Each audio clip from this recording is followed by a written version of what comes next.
And this room is straight out of sci-fi. Wow, you can't believe the equipment they have. Wow. I have a page nerve, everybody, you know that. So I'm not playing the, my neck hurt. It really does because of my back, because it has a page nerve from 2 years ago, at least when it was discovered. And so thank God I go get a treatment tomorrow because, Lord, this has put so much stress on me. And I was so depressed. You just want to say, I got caught up in the hype of Christmas. And I give it back to God.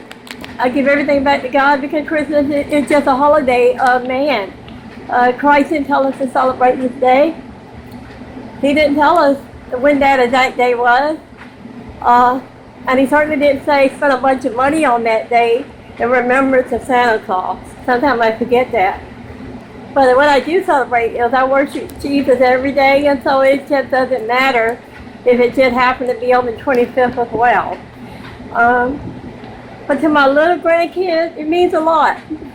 And the deductible took all our money. I see the good because God always gives me good. When it's bad, God gives me good, okay? And I know that. Will you please forgive me for being silly?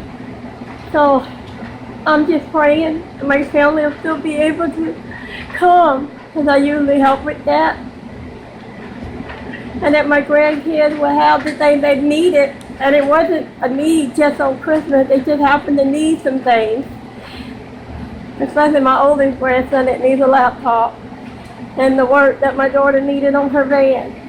But I'm going to give those things to God. And pray that their family needs will be met for her and her husband and my grand.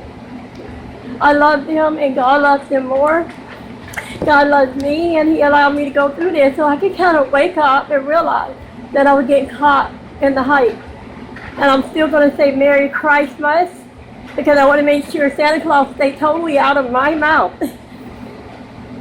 And I just want to thank God as y'all continually pray for us. We need your prayers and we appreciate it. And we thank you for your mercy and grace. And I'm thanking God every day for my life. And He loved me so much. I was about to go to sleep when all this occurred. When so many things occurred up to it. The cat being spooked, my boy cat, which is easily spooked.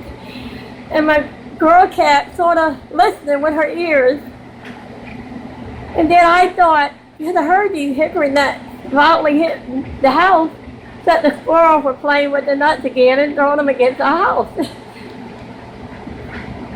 And I was yelling at them. I wish they would stop. I guess they knew what I meant. But I was so tired that day and my back hurted. And I wanted to go to sleep. That's all I could think is I wanted to go to sleep. But I sort of heard the hickory nuts come with a violence almost.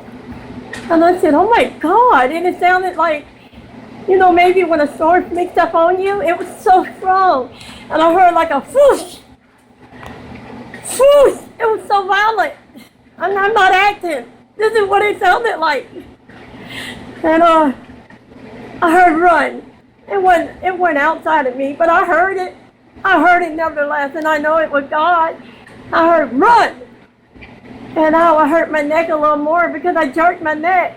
Because I told my cat to run. And I jerked my neck because I didn't know if she made it.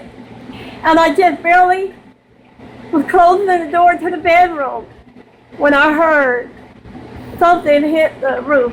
And I didn't know it was trees at first. I didn't know that it was leaves in my ceiling. I had no idea what was going on. But I was embracing for what I thought was a storm that sneaked up on us. And I will never know what happened to take down those two trees, which they said were more than 20,000 pounds. But I will tell you that no matter what I didn't know, God knows everything. He worked it for my good, but most of all, He wanted me to know He loved me.